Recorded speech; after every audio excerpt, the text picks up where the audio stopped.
আমি যে টপিকটা নিয়ে আজকের ঐতিহাসিক চট্টগ্রামের প্যারেড ময়দানের তাফসিরুল কোরআন প্রোগ্রামে আলোচনা করব সেটা হচ্ছে সূরাতু আন-নাহলের 90 নম্বর আয়াত নিয়ে কিছু কথা আমরা উপস্থাপন করবার চেষ্টা করব ইনশাআল্লাহ। এই আয়াতটা অনেক কম্প্রিহেন্সিভ একটা আয়াত।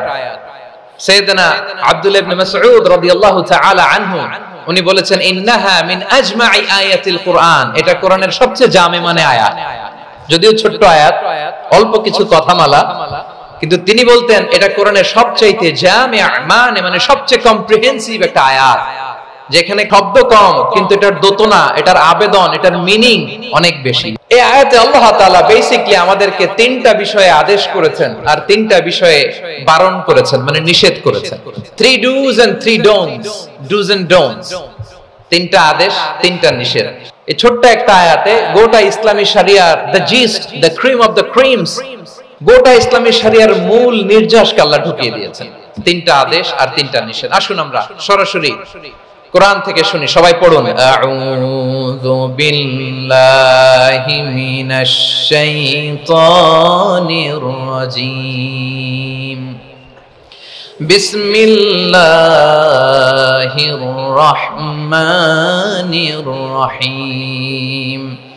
إن الله يأمر بالعدل والإحسان وإيتاء ذي القربى وينهى عن الفحشاء والمنكر والبغي يعظكم لعلكم تذكرون। আল্লাহ তাআলা ইরশাদ করছেন ইন্নাল্লাহা ইয়া'মুরু বিল আদলি ওয়াল ইহসান, নিশ্চয় আল্লাহ তাআলা তোমাদেরকে ন্যায় বিচারের আদেশ দেন, সদাচরণের আদেশ দেন, নিকটাত্মীয়দেরকে দানের আদেশ দেন। আদেশ কয়টা? নিশ্চয় আল্লাহ তাআলা তোমাদেরকে ন্যায় বিচারের আদেশ দেন, সদাচরণের আদেশ দেন, তিনি তোমাদের নিকটাত্মীয়দেরকে দানের আদেশ দেন, আর তিনি তোমাদেরকে অশ্লীলতা থেকে নিষেধ করেন, মন্দ কাজ থেকে নিষেধ করেন, অবাধ্যতা সীমা লঙ্ঘন থেকে নিষেধ করেন। তিনি তোমাদেরকে উপদেশ দেন যাতে তোমরা শিক্ষা গ্রহণ করো। সুবহানাল্লাহ। উপদেশ দিচ্ছে স্বয়ং কে? তিনটা জিনিসের আদেশ। ইয়া'মুরু বিল আদল, সুবিচার, ন্যায় বিচারের আদেশ তিনি দেন। ইহসানের আদেশ দেন, যাতে আমরা ইহসান করি, একে অপরের প্রতি সুবিচার করি, মহানুভবতা দেখায়, অনুগ্রহ দেখায়, আর নিকট আত্মীয়দেরকে যেন আমরা দান করি। এই তিনটা আদেশ তিনি দিয়েছেন। আর কোন তিনটা জিনিস থেকে তিনি বারণ করেছেন? অশ্লীলতা, ফাহশা, মুনকার, মানে সব মন্দ আর অসৎ কাজ, এগুলো থেকে তিনি আমাদেরকে বারণ করেন। ওয়াল বাগি, অবাধ্যতা, সীমা লঙ্ঘন, এই তিনটা কাজ থেকে তিনি আমাদেরকে বারণ করেন। তিনি আমাদেরকে উপদেশ দেন, স্বয়ং আল্লাহ তাআলা আমাদেরকে উপদেশ দেন যাতে করে আমরা শিক্ষা গ্রহণ করি। সুবহানাল্লাহ। আল্লাহ তাআলা প্রথমে আমাদেরকে আদেশ দিয়েছেন আদালের। ইন্নাল্লাহা ইয়া'মুরু বিল আদল, আওয়াজ করে বলুন আল আদল। আমরা উর্দু জানি, হিন্দি জানি, অনেকে ইংরেজিও জানি, কিন্তু আরবি শব্দগুলো আমাদের মুখ দিয়ে বেরোতে চায় না। আওয়াজ করে বলুন আল আদল। মাশাআল্লাহ। ইন্নাল্লাহা ইয়া'মুরু বিল আদল, আল্লাহ তাআলা আমাদেরকে আদলের আদেশ দেন। আদল অনেকে না বুঝলেও আদালত শব্দটা বুঝবেন। আদালত, আদালত, আদালত বুঝেন না? যেখানে বিচার কার্যের ফয়সালা করা হয়, কোর্ট কাচারি, আদালত, এটা তো ভেরি কমন। এটা শুনছেন না সবাই? আদালত, যেখানে ন্যায় বিচার হবে, সুশাসন হবে। কিন্তু ভাগ্যের কি নির্মম পরিহাস, ওখান থেকে মিথ্যা সাক্ষী দিয়ে মনমতো রায় দিয়ে দেয়া হয়। এগুলোর পরিবর্তন হওয়ার দরকার আছে না নাই? প্রিয় ভাইয়েরা, আদালত, আল আদল, ইংরেজিতে বলে জাস্টিস, ন্যায় বিচার, সুবিচার, সুশাসন, জাস্টিস, আল আদল, সব জায়গায় এই জাস্টিস থাকা দরকার। Justice should be prevailed in the society. The mission of all prophet was to uphold the justice. সব নবীর মিশন ছিল এই জাস্টিসকে, আদালকে, সুশাসন আর সুবিচারকে নিশ্চিত করা। পড়েন সুবহানাল্লাহ। And the core message of every divine scripture was to uphold justice. পৃথিবীর সব আসমানি কিতাবের মূল শিক্ষা ছিল এই জাস্টিসকে সমাজে এনশিওর করা, সুবিচার সুশাসনকে এনশিওর করা। তাহলে প্রিয় ভাইরা, আমরা বুঝতে পারলাম আল আদল শব্দের মানে হচ্ছে ইনসাফ বা সুবিচার বা ন্যায় বিচার। এটা হচ্ছে একটা general meaning, very general meaning. আপনি যদি ইন ডেপথ বুঝতে চান, আরো ভেতরে যান, তাহলে আদল মানে হচ্ছে সমন্বয়, আদল মানে হচ্ছে ভারসাম্য, ব্যালেন্স। আদল মানে হচ্ছে মধ্যম পন্থা। সুবহানাল্লাহ পড়েন। কারণ সব সময় সমান সমান হইলেই সুবিচার হয় না। কথা কি বুঝতেছেন? ইসলামের দ্য কনসেপ্ট অফ আদল, এটা এমন আদল, এটা সব সময় সমান সমান নয়। যখন সমান সমান দেয়া দরকার, ইসলাম সমান সমান দেয়। যখন ব্যালেন্স করা দরকার, চেক এন্ড ব্যালেন্স, সমন্বয়, ভারসাম্য করা দরকার, তখন ইসলাম ভারসাম্য করে দেয়। এটার নাম আদল। সুবহানাল্লাহ। সহজ করে আপনাদেরকে বুঝাই, যেমন ধরুন একটা পরিবারের 3 জন সদস্য, স্বামী, স্ত্রী আর সন্তান। তাদের সকাল বেলার ব্রেকফাস্টে স্বামীর সকালের নাস্তায় স্বামীর 3টা রুটি লাগে, স্ত্রীর 2টা লাগে, আর সন্তানের 1টা রুটি লাগে। এখন আমি যদি সমান সমান করে আদল করতে চাই, সবাইকে যদি 3টা করে রুটি দেই, তাহলে স্বামী বেচারার জন্য ঠিক আছে? কি বলেন? কথা কি বুঝতেছেন না কষ্ট হয়ে যাচ্ছে?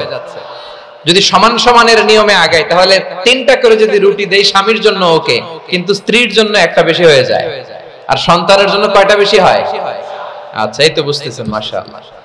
আচ্ছা, 2টা করে যদি সবাই রে দেই সমান সমান নীতিতে, তাহলে স্ত্রীর জন্য, স্ত্রী বেচারির জন্য ঠিক আছে, কিন্তু স্বামীর কয়টা কম পড়ে? আর সন্তানের বেশি হয়ে যায় কয়টা? আচ্ছা, সমান সমান নীতিতে সবাইকে যদি সকালের নাস্তার জন্য 1টা করে রুটি দেই, সন্তানের জন্য ঠিক আছে, কিন্তু স্ত্রী বেচারির কম পড়ে কয়টা?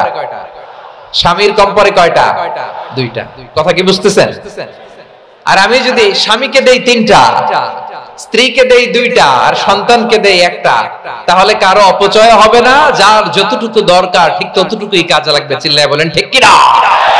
এটাই হচ্ছে ইসলামের আদল, যেখানে যার যতটুকু দরকার তাকে সেখানে ঠিক ততটুকু দিয়ে দেওয়ার নামই হচ্ছে আদল। চিল্লায় পড়েন আল্লাহু আকবার। রব্বুল আলামিন বলেন, ইউসিকুমুল্লাহু ফি আওলাদিকুম লিযযাকারি মিসলু হাযযিল উনসায়াইন। আল্লাহ তোমাদেরকে ওসিয়ত করেন, তোমাদেরকে আদেশ দেন, উত্তরাধিকার সম্পদ যখন বন্টন হবে, ছেলেরা যতটুকু পাবে, মেয়ে পাবে তার অর্ধেক। সুবহানাল্লাহ বলেন। দেখেন, ছেলে যতদূর, মেয়ে অর্ধেক, ছেলে ডবল পাবে। আপাত দৃষ্টিতে মনে হয় এখানে অবিচার হয়েছে, কিন্তু আসলে কি অবিচার হয়েছে? আপনি বিয়ের ক্ষেত্রে যান, ওইখানে আবার ছেলে মোহরানা দেয়, মেয়ে সেখানে মোহরানা পায়। তাহলে চেক এন্ড ব্যালেন্স, ভারসাম্য, ব্যালেন্স, মধ্যম পন্থা এখানে আছে না নাই?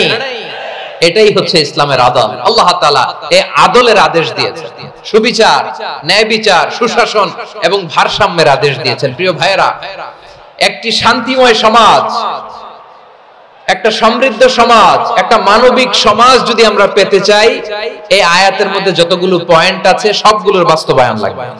এই আয়াতে আল্লাহ তাআলা একটা মানবিক সমাজের রূপরেখা টেনেছেন। তার প্রথম কথা হচ্ছে ইন্নাল্লাহা ইয়ামুরু বিল আদল।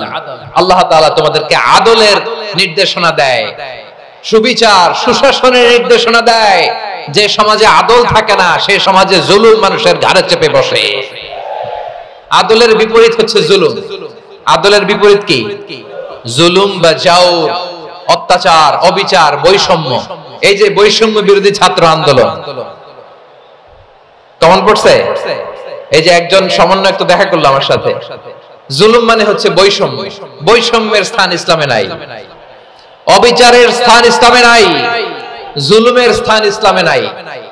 আল্লাহ তাআলা বলেন যে আমি জুলুমকে নিজের জন্য হারাম করেছি এবং তোমাদের জন্য হারাম করেছি।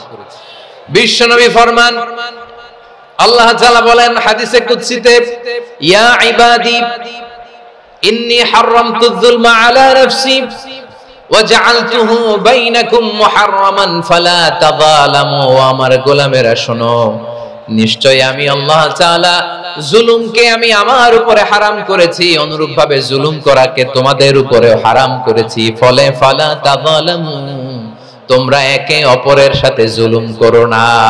নির্দেশনাটা কার? খবরদার, জুলুমের সাথে আমাদের কোনো সম্পর্ক নাই। আল্লাহ তাআলা আদলের আদেশ দিয়েছেন, আদালতের আদেশ দিয়েছেন, সুশাসনের, ন্যায় বিচারের আদেশ দিয়েছেন। ইন্নাল্লাহা ইয়ামুরু বিল আদল, আমাদেরকে আদল প্রতিষ্ঠা করতে হবে। জুলুমের সাথে ইসলামের কোনো সম্পর্ক নাই। আল্লাহ তাআলা জালিমদের জন্য কঠিন শাস্তি প্রস্তুত করে রেখেছেন। এক্সট্রা জুডিশিয়াল কিলিং এর কোনো হিসাব নাই। বিচার বহির্ভূত হত্যা, এনফোর্সড ডিসঅ্যাপিয়ারেন্স, গুম, যেটা সবচাইতে বড় মানবতা বিরোধী অপরাধ। কত মানুষ যে গুম হয়েছে তার কোনো ইয়ত্তা নাই। যেই ফ্যামিলির সদস্য গুম হয়েছে তারা কি ওই লোকটার জন্য মাগফিরাতের দোয়া করবে নাকি সুস্বাস্থ্যের দোয়া করবে তারা নিজেরাও জানতো না, কারণ জানে না ও বেঁচে আছে না মরে গেছে। আহা, বিডিআর নওজওয়ানদের যারা ছাড়া পেল দেখলাম, বিনা অপরাধে, কোন অন্যায় ছাড়া, অপরাধ ছাড়া তাদের জীবন থেকে, তাদের তারুণ্যের, তাদের যৌবনের 15 বছর, 16 বছর, 17 বছর নাই। 6 মাস বয়সের ছোট বাচ্চাকে রেখে জেলে গেছে। 6 মাসের মেয়ে বেরোয় দেখে মেয়ের বয়স 17 বছর। মেয়ে বাবারে চিনে না, বাবা মেয়েরে চিনে না। মেয়েকে এখন বিয়ে দিয়ে আরেক ছেলের হাতে তুলে দিবে। মেয়ের শৈশব বাবা দেখে নাই, মেয়ের কৈশোর বাবা দেখে নাই, মেয়ের তারুণ্য দেখে নাই। আরেক যুবককে দেখলাম 14 দিনের সংসার, 2 সপ্তাহের সংসার শেষে জেলে গেছে। কত যুবকের যে স্ত্রী চলে গিয়েছে ফ্যামিলি ছেড়ে, কারণ জানে না তো কবে আসবে, কি হবে, কেউ জানতো না। দাম্পত্য জীবনের মাত্র 14 দিনের স্মৃতি, এই স্মৃতিকে আঁকড়ে ধরে এক বোন 16টা বছর, 17টা বছর কাটিয়ে দিয়েছে। আমি নিউজটা দেখে ভাবলাম, আমার এই বোনের প্রতিটি দিন কিভাবে কেটেছে, প্রতিটি রাত কিভাবে কেটেছে, প্রতিটি ক্ষণ কিভাবে কেটেছে।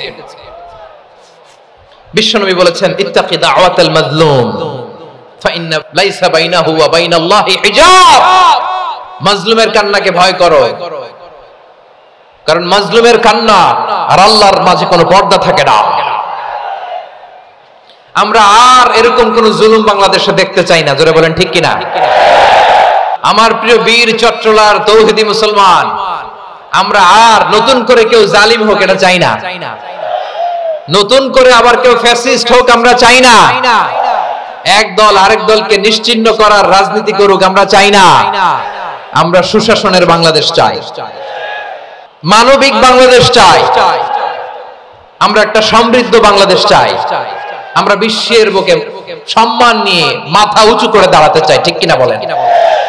আল্লাহ বললেন, এটা যদি তোমরা চাও, একটা সমৃদ্ধ সমাজ যদি বিনির্মাণ করতে চাও, মানবিক সমাজ যদি বিনির্মাণ করতে চাও, আমি তোমাদেরকে সেজন্য প্রথমে আদালতের নির্দেশ দিলাম। ইন্নাল্লাহা ইয়া'মুরু বিল আদল, নিশ্চয় আল্লাহ তাআলা তোমাদেরকে ন্যায় বিচার, সুশাসন এটার আদেশ দেন। সুবহানাল্লাহ। আদাল, ন্যায় বিচারের আদেশ আল্লাহ তাআলা কোরআনের বিভিন্ন আয়াতে দিয়েছেন। আল্লাহ তাআলা বলছেন, ইন্নাল্লাহা ইয়া'মুরুকুম আন তুআদ্দুল আমানাতি ইলা আহলিহা ওয়া ইযা হাকামতুম বাইনান নাসি আন তাহকুমু বিল আদল ইন্নাল্লাহা নি'ম্মা ইয়া'iযুকুম বিহি ইন্নাল্লাহা কানা সামিআম বাসীরা। আল্লাহ তাআলা বললেন, আল্লাহ আদেশ দিচ্ছেন, যে ব্যক্তি আমানতের হকদার তার হাতে তোমরা আমানত পৌঁছে দাও। আর যখন তোমরা বিচার কার্য করবে, বিচার ফয়সালা করবে, আদালতের সাথে করো। সুবহানাল্লাহ বলেন। ওয়া ইযা হাকামতুম বাইনান নাসি আন তাহকুমু বিল আদল, আদালতের সাথে করবা। আল্লাহ তাআলা বলেন, যারা জাজ হবে, বিচারক হবে, তাদের যদি বাদী বিবাদীর কারো সাথে শত্রুতা থাকে, কারো সাথে যদি কোনো ধরনের রেষারেষি থাকে, আল্লাহ বলেন বিচার কার্য করতে যে ওই শত্রুতা রেষারেষির কারণে আদালতের বাইরে যে অবিচার করে বিচার করো না। ওয়ালা ইয়াজরিমান্নাকুম শানাআনু কওমিন আলা আল্লা তা'দিলু ই'দিলু হুয়া আকরাবু লিত্তাকওয়া ওয়াত্তাকুল্লাহা ইন্নাল্লাহা খাবীরুম বিমা তা'মালুন। খবরদার কোন জাতির প্রতি, কোন গোষ্ঠীর প্রতি, কোন গোত্রের প্রতি আক্রোশ যেন তোমাদেরকে ন্যায় বিচার থেকে দূরে সরিয়ে না দেয়, বরং আমি আল্লাহর আদেশ হলো ই'দিলু, তোমরা আদল করো, ন্যায় বিচার করো, সুবিচার করো, সুশাসন প্রতিষ্ঠা করো। হুয়া আকরাবু লিত্তাকওয়া, এটাই তাকওয়ার সবচেয়ে কাছাকাছি। সুবহানাল্লাহ বলেন। কোরআনের বিভিন্ন আয়াতে আল্লাহ তাআলা স্পেসিফিকলি ধরে ধরে বিচার করার সময় আমরা যেন আদল করি সেটা বলেছেন। কোরআনের কোন কোন জায়গায় আল্লাহ তাআলা এই আল আদল শব্দটা ব্যবহার করেছেন। আবার একই জিনিস ইনসাফ, সুবিচার, সুশাসন, ন্যায় বিচার, ন্যায় পরায়ণতা বুঝাতে আল্লাহ তাআলা কখনো কখনো আল কিসত শব্দটা ব্যবহার করেছেন। আল্লাহ তাআলা বলেন ওয়া ইন হাকামতা ফাহকুম বাইনাহুম বিল কিসতি ইন্নাল্লাহা ইউহিব্বুল মুকসিতিন।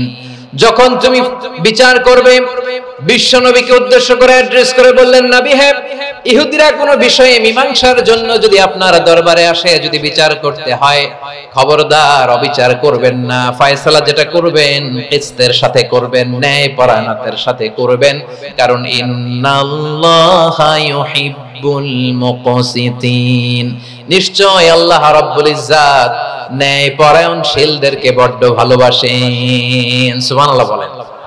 ন্যায়পরায়ণ লোকদেরকে আল্লাহ তাআলা বড্ড ভালোবাসেন। অন্য আয়াতে আল্লাহ তাআলা বলছেন ওয়ানাদাউল মাওয়াজিনাল কিসত লিয়াউমিল কিয়ামাতি ফালা তুযলামু নাফসুন শাইআ। আমি কিয়ামতের দিন ন্যায়পরায়ণতার মানদণ্ড স্থাপন করব, যেটাকে আমরা মিজানের পাল্লা বলি। আল্লাহ বলেন ন্যায় বিচারের মানদণ্ড কিয়ামতের ময়দানে আমি আল্লাহ স্থাপন করব। সেদিন কারো প্রতি বিন্দু পরিমাণ, এক চুল পরিমাণ অবিচার করা হবে না, কোনো বিচার করা হবে না। সেদিন সুশাসন হবে, সুবিচার হবে, ন্যায় পরায়ণতার সাথে বিচার হবে। আওয়াজ করে পড়েন আল্লাহু আকবার। তাহলে প্রিয় ভাইরা, যে তিনটি বিষয়ে আল্লাহ তাআলা আমাদেরকে আদেশ দিয়েছেন, তার প্রথমটা হচ্ছে আদালত, ইনসাফ, সুবিচার, ন্যায় বিচার। এটা আমরা চাই কি চাই না? বিশ্বনবী ন্যায় বিচার, ন্যায় পরায়ণতা, সুশাসন প্রতিষ্ঠিত করেন কি করেন নাই? আপনারা বিশ্বনবীর সিরাত যারা পড়েছেন, আপনি দেখবেন বিশ্বনবীর সিরাতের পরতে পরতে, বাকে বাকে, সিরাতের বাকে বাকে এই আদালতের নমুনা মেলে। সুবহানাল্লাহ বলেন। ছোট্ট একটা নমুনা রাসূল সাল্লাল্লাহু আলাইহি ওয়াসাল্লামের আসিরা আল আতরা থেকে ছোট্ট একটা নমুনা আপনাদের খেদমতে এখানে উপস্থাপন করি। বিশ্বনবী সাল্লাল্লাহু আলাইহি ওয়াসাল্লাম মক্কা বিজয় করলেন ৮ম হিজরিতে।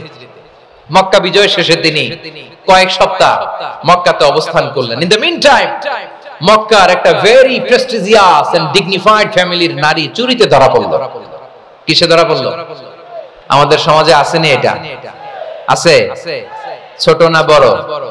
হিসাব করে শেষ করা যায় না। ৩.৫ লাখ কোটি টাকা নাই উন্নয়ন প্রকল্পের নামে। ৩.৫ লাখ কোটি টাকা লিখতে পারবেন আপনি? এক টানে লিখতে পারবেন? বুঝতেছেন কত বড় সংখ্যা? হ্যাঁ, বনু মাখজুমিয়া গোত্রের এক নারী মক্কায় চুরিতে ধরা পড়ল। বলেন তো চুরি করলে বিধান কি? কি কাটতে হবে? চুরির বিধান হলো হাত কেটে দাও। দাও সেটা গোপনে নয়, প্রকাশ্যে জনসম্মুখে হাত কেটে দাও। বনু মাখজুমিয়া গোত্রের নারী যখন চুরিতে ধরা পড়লো, সাহাবারা চিন্তায় পড়ে গেলেন। সবেমাত্র মক্কার লোকেরা কালিমা পড়ে মুসলমান হয়েছে, ইসলামের আইন কানুন তেমন জানে না, ইসলামী শরিয়ার সাথে বেশি পরিচিত নয়। এখন যদি বিশ্বনবী চুরির যেই বিধান এটা যদি কায়েম করে হাত যদি কেটে দেয়, না জানি মক্কার লোকেরা আবার বিগড়ে যায়, না জানি মক্কার লোকেরা আবার মুরতাদ হয়ে যায়, না জানি মক্কার লোকেরা ইসলাম থেকে দূরে সরে যায়। চলো চলো সাহাবীরা মিলে পরামর্শ করলেন, চলো বিশ্বনবীর কাছে যে বলি, ও নবী, শুধু কেবলমাত্র একমাত্র এই নারীর জন্য চুরির হাত কাটার বিধানটা আপনি একটু থামিয়ে দেন। চুরির হাত কাটার যে বিধান এখানে একটু রহিত করে দেন, বাকিগুলা কইরেন মদিনাতে যে চলবে, কিন্তু মক্কায় এবারের জন্য মাফ করে দেন। কিন্তু কে বলবে? এই যে পরামর্শ, সাজেশন, এটা কে দিবে বিশ্বনবীর কাছে? সাহাবারা চিন্তায় পড়ে গেলেন। আল্লাহর নবীর সামনে দাঁড়িয়ে আল্লাহর দেয়া হুদুদ, আল্লাহর দেয়া বিধান থামিয়ে দেওয়া, মাফ করে দেওয়া, এই কথা বিশ্বনবীর সামনে বলার সাহস তো কেউ রাখে না। কেউ কেউ বলল, বিশ্বনবীর পালক পুত্র যায়েদ বিন হারেসার সন্তান উসামারে বিশ্বনবী নাতির মতো আদর করে, বড্ড বেশি ভালোবাসে উসামারে। এজন্য সাহাবারা উসামাকে বলতো হিব্বু রাসূলিল্লাহ, বিশ্বনবীর ভালোবাসা। কি বলতো? সাহাবীরা বললেন, বিশ্বনবীর ভালোবাসা হিব্বু রাসূলিল্লাহ, উসামারে পাঠাও। উসামারে বিশ্বনবী নাতির মতো স্নেহ করে, মায়া করে, ভালোবাসে। আমরা পারবো না, উসামা পারবে। সবাই মিলে ফুলিয়ে ফুসিয়ে ওসামাকে, ছোট্ট ওসামাকে রাজি করালো। ওসামা, এমন এমন কথা যে তুমি বিশ্বনবীর কাছে বলতে হবে, পারবা নাকি? ওসামা বলে, পারবো। সাইয়েদনা ওসামা রাদিয়াল্লাহু তাআলা আনহু তরুণ সাহাবী বিশ্বনবীর কাছে গেলেন, যে বললেন, নবী, বনু মাখজুমিয়া গোত্রের এক নারী চুরিতে ধরা পড়েছে, এবারের জন্য কি এই মহিলাটারে মাফ করে দিলে হয় না? এবারের জন্য একটু ক্ষমা করা যায় না নবী? বিশ্বনবী বলেন, আতাশফাউ ফি হাদ্দিম মিন হুদুদিল্লাহ, তোমার এত বড় সাহস উসামা, তুমি আল্লাহর হাত, আল্লাহর দেয়া বিধান, এটার ব্যাপারে সুপারিশ করতে এসেছো? তোমরা কি জানো তোমাদের আগে যত কওম, যত গোত্র, যত জনপদ ধ্বংস হয়েছে, তার কারণ ছিল তাদের মধ্যে গরিবরা অন্যায় করলে তারা বিচার করত, আর ধনীরা অন্যায় করলে তারা মাফ করে দিত। খবরদার! ওয়া আইমুল্লাহ লাউ আন্না ফাতিমাতা বিনতি মুহাম্মাদিন সারাকাত লাকাতা মুহাম্মাদুন ইয়াদাহা। বিশ্বনবী বললেন, আরে ওসামা, বানু মাখজুমিয়ার এই প্রেস্টিজিয়াস এন্ড ডিগনিফাইড ফ্যামিলির মেয়ে তো দূর কি বাত, অনেক দূরের কথা। জেনে রেখো ওসামা, আমার কলিজার টুকরা, নয়নের পুটুলি ফাতেমাও যদি মক্কার জমিনে আজকে এই চুরির দায়ে ধরা পড়তো, আমি বিশ্বনবী মুহাম্মদুর রাসূলুল্লাহ ধরে ফাতেমার ডান হাতটা কেটে দিতে এক বিলম্ব দেরি করতাম না। ইন্নাল্লাহা ইয়া'মুরু বিল আদল, আমাদেরকে জাস্টিস শিখায়। পশ্চিমারা আমাদেরকে ইনসাফ শিখায়, আমাদেরকে সুশাসন শিখায়। আর ইনসাফ, সুশাসন, ন্যায় বিচার, সুবিচার, জাস্টিস কারে বলে? বিশ্বনবীর বায়োগ্রাফি থেকে জেনে নাও। এই ছিল বিশ্বনবী ইসলামের আদালতের নমুনা।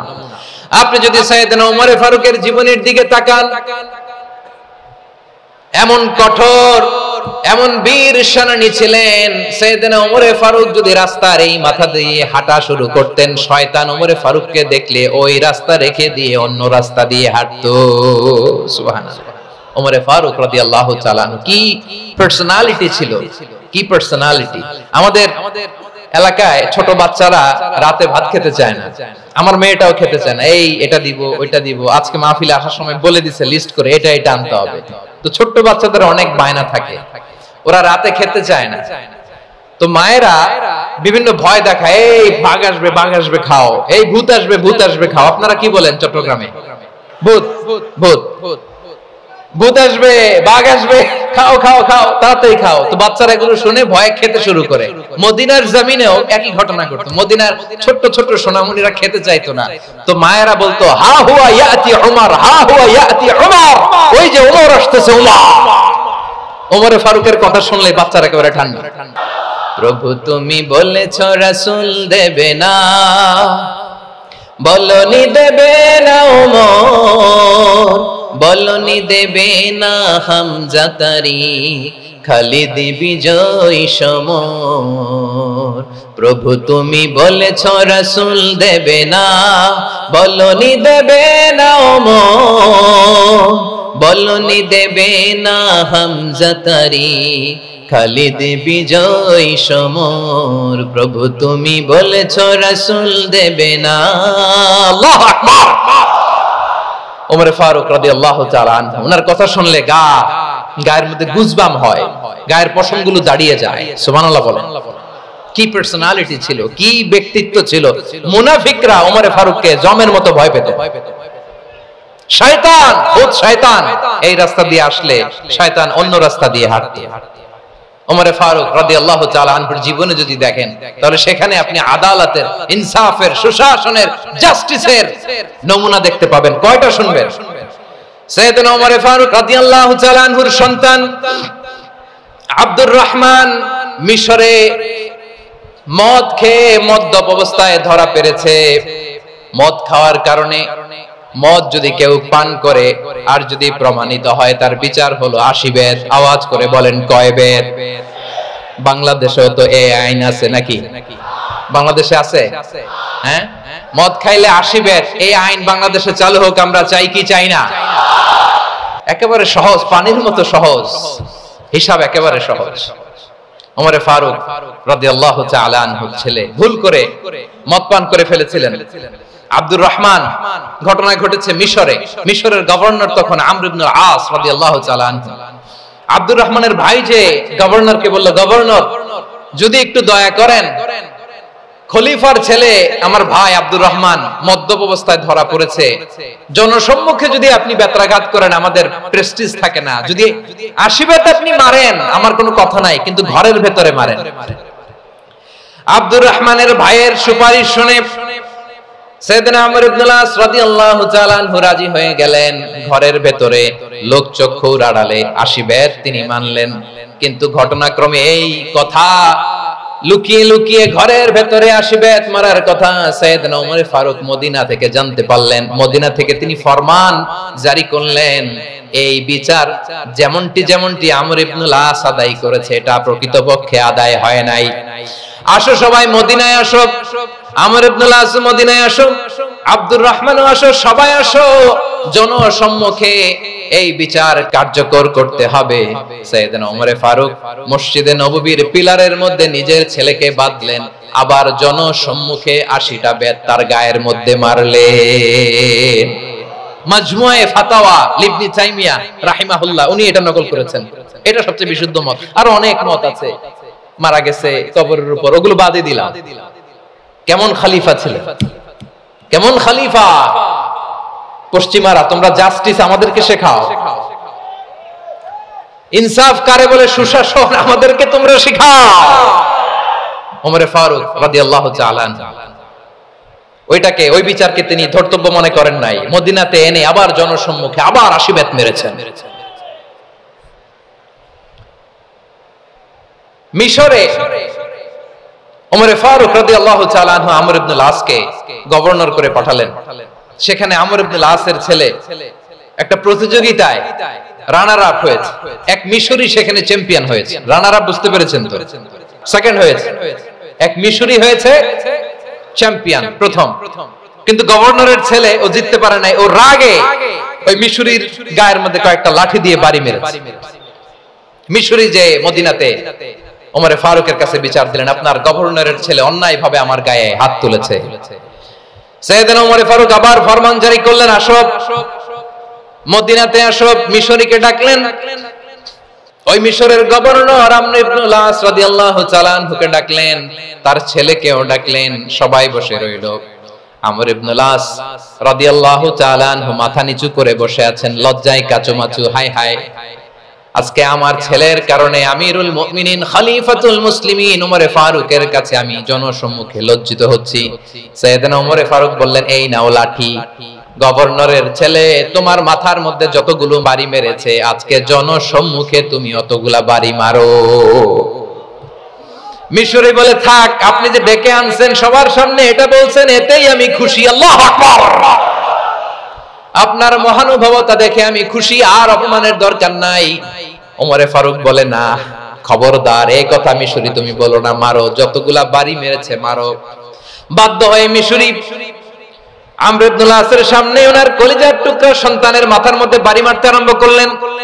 ঠিক যতগুলা বাড়ি গভর্নরের ছেলে আমর ইবনে আসের ছেলে মিশরির গায়ে মেরেছিল, মাথায় মেরেছিল, মিশরি গুনে গুনে ততটা মারলেন।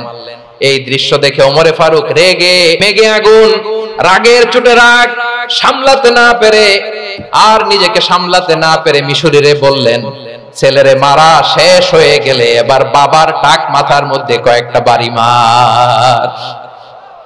রাগের চোটে, আউট অফ অ্যাঙ্গার, রাগের চোটে, যে আমার পাঠানো গভর্নর আমর ইবনে আস তার ছেলেকে কেন আদব তারবিয়া কেন শিক্ষা দিতে পারে না।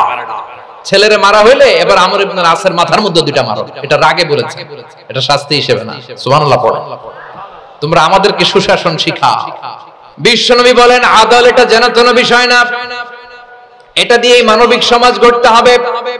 আল্লাহ তাআলা কিয়ামতের কঠিন ময়দানে যেদিন স্বামী স্ত্রীকে চিনবে না, স্ত্রী স্বামীকে দেখে পালিয়ে যাবে, বন্ধু বন্ধুরে চিনবে না, পীর সাহেব মুরিদরে চিনবে না, মুরিদ পীর সাহেবরে চিনবে না, দলের কর্মী তার নেতারে চিনবে না, নেতা তার কর্মীরে চিনবে না, বন্ধু বন্ধুরে দেখে পালাবে। এই কঠিন মুহূর্তে সূর্যটা মাথার কাছে চলে আসবে, জমিনটা তামার জমিন হবে, আজকের জমিনের মতো নয়। মানুষ ঘর্মাক্ত, ক্লান্ত, শ্রান্ত মাথার মগজগুলো কানের ছিদ্র আর নাকের ছিদ্র দিয়ে বেয়ে বেয়ে পড়বে। বিশ্বনবী ফরমান কিয়ামতের ওই কঠিন ময়দানে 7 শ্রেণীর ব্যক্তিকে রব্বুল আলামিন তার আরশের নিচে ছায়া দিবেন। তার মধ্যে প্রথম শ্রেণীর ব্যক্তি হলো ইমামুন আদিল, যে ইনসাফের সাথে বিচার করে, যে জাস্টিস সমাজে সার্ভ করে, যে সুশাসন নিশ্চিত করে, ওই ইমামুন আদিল। আদিল শব্দটা বুঝছেন না? ইন্নাল্লাহা ইয়া'মুরু বিল আদল, পাইছেন? আদিল। 7 শ্রেণীর ব্যক্তিকে আল্লাহ তাআলা সুশীতল আরশের নিচে ছায়া দিবেন, যেদিন তার দেয়া ছায়া ছাড়া কোনো ছায়া থাকবে না। এর প্রথম হচ্ছে ইমামুন আদিল, ন্যায়পরায়ণ শাসক। চিল্লায় বলেন সুবহানাল্লাহ। আবার বিশ্বনবী বললেন ইন্নাল মুকসিতিনা ইনদাল্লাহি আলা মানাবিরা মিন নূর আন ইয়ামিনির রহমান। কিয়ামতের দিন যারা ন্যায় পরায়ণ হিসেবে আল্লাহর সামনে দাঁড়াবে, কিয়ামতের দিন রব্বুল আলামিন তার আরশের ডান দিকে ওই ন্যায় পরায়ণ লোকদের জন্য আরশের ডান দিকে একটা নূরের মিম্বারে তাদেরকে বসার সুযোগ করে দিবে। আল্লাহর আরশের ডান দিকে ন্যায় পরায়ণ লোকদের জন্য আল্লাহ তাআলা নূরের মিম্বার বানাবে। চারটে কেন কথা মনে করেছেন? আল আদাল, জাস্টিস। ইন্নাল্লাহা ইয়া'মুরু বিল আদল। আল্লাহ তাআলা এই আদালতের নির্দেশনা দেন, সুবিচার, সুশাসন। প্রিয় ভাইরা, এটা আমরা বাংলাদেশে চাই কি চাই না? এই যে অরাজকতা, এই যে অন্যায়, এই যে জুলুম, এই যে ইনকনসিস্টেন্সি, সমাজের অসঙ্গতির প্রধান কারণ জাস্টিস নাই, সুবিচার নাই, সুশাসন নাই। শেষবারের মতো আওয়াজ করে বলেন তো, আমরা বাংলাদেশে আদল চাই কি চাই না? তাহলে প্রথম নির্দেশনা শেষ। আল্লাহ তাআলা তোমাদেরকে আদলের আদেশ দেন। এরপর আল্লাহ বললেন আমি তোমাদেরকে ইহসানের আদেশ দেই। ইন্নাল্লাহা ইয়া'মুরু বিল আদলি ওয়াল ইহসান। আমি তোমাদেরকে যেমনি আদলের নির্দেশনা দেই, তেমনি ভাবে তোমাদেরকে ইহসানের নির্দেশনা দেই। ইহসান, আওয়াজ করে সবাই বলেন তো ইহসান। ইহসান মানে কারো প্রতি সফট হার্টেড হওয়া, মহানুভব হওয়া, অনুগ্রহ পরায়ণ হওয়া, অনুগ্রহশীল হওয়া, একে অপরের প্রতি দয়াদ্র হওয়া। একে অপরের প্রতি দয়াদ্র, অনুগ্রহশীল হওয়া ছাড়া মানবিক সমাজ কশিনকালেও গঠন করা সম্ভব না। প্রিয় ভাইরা, সুন্দর আচরণ দিয়ে, ইহসান দিয়ে যা জয় করা যায়, নরম আচরণ দিয়ে যেটা অর্জন করা যায়, কঠোরতা দিয়ে সেটা পারা যায় না। বিষ্ণু ঈসা ইসলাম ইহসান দিয়ে, কোমল আচরণ দিয়ে, তার অনুগ্রহ দিয়ে তিনি অনেক কাফিরের হৃদয়কে জয় করে ফেলেছেন। সাইয়েদনা সুমামা ইবনে উসাল রাদিয়াল্লাহু তাআলা আনহুর কথা মনে পড়ে যায়। তিনি ছিলেন ইয়ামামার বাদশা। মদিনাতে বিশ্বনবীকে হত্যা করার নিয়তে এসেছিলেন, গোপনে গোপনে বিশ্বনবীকে হত্যা করে আবার ইয়ামামাতে তিনি ফিরে যাবেন। কিন্তু কি অবাক করা কাণ্ড, হত্যা করতে পারে নাই, সাহাবাদের হাতে তিনি ধরা পড়ে গেলেন। সাইয়েদনা সুমামা ইবনে উসাল রাদিয়াল্লাহু তাআলা আনহু হত্যার নিয়তে আসলেন, কিন্তু হত্যা করতে পারলেন না। সাহাবারা ওনাকে ধরে ফেললেন, ধরে মসজিদে নববীর পিলারের মধ্যে বেঁধে রাখলেন। সুমামা ইবনে উসাল, সিরাত থেকে শুনে, সিরাত থেকে শোনাচ্ছি, রাদিয়াল্লাহু তাআলা আনহু ইয়ামামার অধিপতি ছিলেন। বিশ্বনবীকে হত্যার জন্য আসছেন, ধরা পড়ে গেছেন, এখন মসজিদে নববীতে বেঁধে রাখছেন। তার মানে বন্দী। এখন স্ট্যাটাস কি? বন্দী, ক্যাপটিভ। তো বিষ্ণু ঈসা ইসলাম সাহাবাদেরকে বললেন তার খোঁজ খবর নিও, সুমামা ইবনে উসালের খোঁজ খবর নিও। সাহাবারা বলেন ইয়া রাসূলুল্লাহ, আপনাকে হত্যা করতে এসেছে, তার তো কঠিন ক্যাপিটাল পানিশমেন্ট হওয়া দরকার, কঠিন শাস্তি হওয়া দরকার। বিশ্বনবী বললেন না, আমি যেটা জানি তোমরা সেটা জানো না, তোমরা সুমামার সাথে ভালো আচরণ করো। বিশ্বনবী সুমামার কাছে গেলেন। প্রথম দিন যে তিনি কালেমার দাওয়াত দিলেন, ঈমানের দাওয়াত দিলেন, ইসলামের দাওয়াত দিলেন, রিসালাতের দাওয়াত দিলেন, আখিরাতের দাওয়াত দিলেন। পরের দিন যে বিশ্বনবী সালাতের দাওয়াত দিলেন, যাকাতের দাওয়াত দিলেন, ইসলাম কি, কিভাবে, কেমন করে পালন করতে হয় চমৎকার আর্টিকুলেট করতে শুরু করলেন। তন্ময় হয়ে সুমামা ইবনে উসাল রাদিয়াল্লাহু তাআলা আনহু বিশ্বনবীর কথাগুলো শুনতে আরম্ভ করলো। একদিন নয়, দুই দিন নয়, টানা 3 দিন বিশ্বনবী সুমামার কাছে ইসলামকে প্রেজেন্ট করেছেন, উপস্থাপন করেছেন। আওয়াজ করে বলেন কয় দিন? 3 দিন। 3 দিন মসজিদে নববীতে বাধা। আর সাহাবীদেরকে বললেন তার খোঁজ খবর নিও, তোমরা যে রুটি বানাও এর মধ্যে সবচেয়ে ভালো আটার রুটিটা তারে দিও, সবচেয়ে রিফাইন্ড খেজুর যেটা পিওর খেজুর এটা তারে দিও। আর বিশ্বনবী নিজের উট থেকে দুধ দহন করে ওনার বাড়ির এক কর্মচারীকে বলেছেন দুধ দহন করে সুমামার জন্য নিয়ে যেও। সুবহানাল্লাহ পড়বেন না? সবাই তো অবাক, ইয়ামামা থেকে আসছে নবীকে হত্যা করতে, বিশ্বনবী দেখে তারে জামাই আদর করে। একদিন নয়, 2 দিন নয়, টানা 3 দিন বিশ্বনবী এভাবে সুমামার কাছে যে ইসলামকে প্রেজেন্ট করতে আরম্ভ করলেন, ইসলামকে উপস্থাপন করতে শুরু করলেন। আর তাকে চমৎকার এন্টারটেইনমেন্ট আপ্যায়ন দিতে আরম্ভ করলেন। টানা 3 দিন যখন ইসলামের দ্য বিউটিজ অফ ইসলাম, ইসলামের সুমহান বাণী সৌন্দর্য তার কাছে উপস্থাপন শেষ, তাকে আপ্যায়ন শেষ, বিশ্বনবী বললেন সাহাবাদেরকে যাও এবার সুমামার হাতের পায়ের রশি দুটো খুলে দাও। সাহাবারা তর্ক জুড়ে দিলেন, লা ইয়া রাসূলুল্লাহ, এমনটা করবেন না তো, ভয়ঙ্কর ভয়ঙ্কর খুনি, কি জানি কি হয়ে যায়। বিশ্বনবী বললেন না, তার হাতে পায়ের রশিগুলো খুলে দাও। সাহাবারা বিশ্বনবীর কথা মতো তার হাতে পায়ের রশিগুলো খুলে দিল। সুমামা মুহূর্তের মধ্যে মসজিদে নববী থেকে বের হয়ে ইয়ামামায় ফিরে না যে মসজিদে নববীর পাশে একটা খেজুর বাগান ছিল সেখানে চলে গেলেন। সেখানে একটা ছোট্ট কুয়া ছিল, কুয়ার পানি দিয়ে তিনি গোসল করলেন। সুবহানাল্লাহ পড়েন। কুয়ার পানি দিয়ে গোসল করে মসজিদে নববীর সামনে এসে বিশ্বনবী এবং সাহাবাদের সামনে দাঁড়িয়ে সাব্বাবা উঁচু করে বললেন, আশহাদু আল্লা ইলাহা ইল্লাল্লাহ ওয়া আশহাদু আন্না মুহাম্মাদান আবদুহু ওয়া রাসূলুহু। আমি সাক্ষ্য দিচ্ছি আল্লাহ ছাড়া কোনো ইলাহ নাই আর মুহাম্মদ আল্লাহ তাআলার প্রেরিত বান্দা এবং রাসূল। প্রিয় ভাইরা, ইহসান দিয়ে যা জয় করা যায়, কঠোরতা দিয়ে সেটা কঠিনকালেও জয় করা যায় না। আওয়াজ করে বলেন ঠিক কি না? এবার সুমামা দাঁড়িয়ে বলে, ওগো নবী, আমি তো কালিমা পড়ে মুসলমান হয়ে গেলাম, এবার শুনেন, এই মুহূর্তের আগে আপনার চেহারার চাইতে নিকৃষ্ট কোনো চেহারা আমার কাছে ছিল না, কিন্তু শাহাদা পাঠ করার পরে আপনার চেহারার চাইতে উত্তম শ্রেষ্ঠ কোনো চেহারা আমার কাছে আর নাই। ও নবী, আজকের দিনের আগে ইসলাম ধর্মের চেয়ে নিকৃষ্ট অপছন্দনীয় কোনো ধর্ম আমার কাছে ছিল না, কিন্তু এই মুহূর্ত থেকে ইসলামের চেয়ে সেরা শ্রেষ্ঠ পছন্দনীয় কোনো ধর্ম আমার কাছে নাই। নবী গো, আজকের দিনের আগে মদিনার চাইতে অপছন্দনীয় নিকৃষ্ট কোনো শহর আমার কাছে ছিল না, কিন্তু এই মুহূর্তের পর থেকে মদিনার চাইতে কোনো শ্রেষ্ঠ শহর আমার জানা নাই। সে ছিল গমের বড় ডিলার, গম বেচতো। কি বেচতো?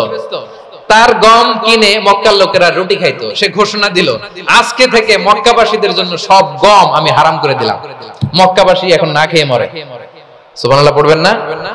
মক্কাবাসী বিশ্বনবীর কাছে আসলেন, এসে বললেন, মুহাম্মদ, আমরা তো তোমার ভাই, তোমার চাচা, তোমার ভাতিজা, তোমার আত্মীয়, তুমি সুমামারে বলো সে যেন আবার গমের সাপ্লাই মক্কার জন্য অনুমতি দিয়ে দেয়। বিশ্বনবীর অনুমতি ক্রমে সুমামা আবার মক্কাতে গম পাঠাতে শুরু করলো। পড়েন সুবহানাল্লাহ।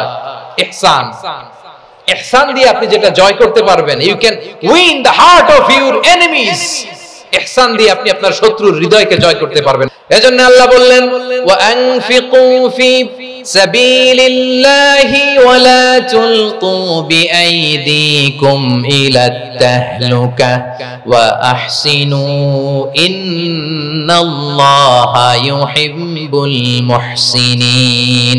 তোমরা আল্লাহর রাস্তায় দান করবে আর নিজেরা নিজেদেরকে ধ্বংসের হাতে ঠেলে দিও না। তোমরা একে অপরের প্রতি ইহসান করবে, কারণ ইহসানকারীদেরকে আল্লাহ বড় ভালোবাসেন। সুবহানাল্লাহ পড়েন। আবার সূরা রহমান আল্লাহ বললেন, হাল জাযাউল ইহসানি ইল্লাল ইহসান ফাবিআইয়ি আলা, সবাই পড়েন ফাবিআইয়ি আলাই রাব্বিকুমা তুকাযযিবান। ইহসানের প্রতিদান হিসেবে ইহসানি হয়।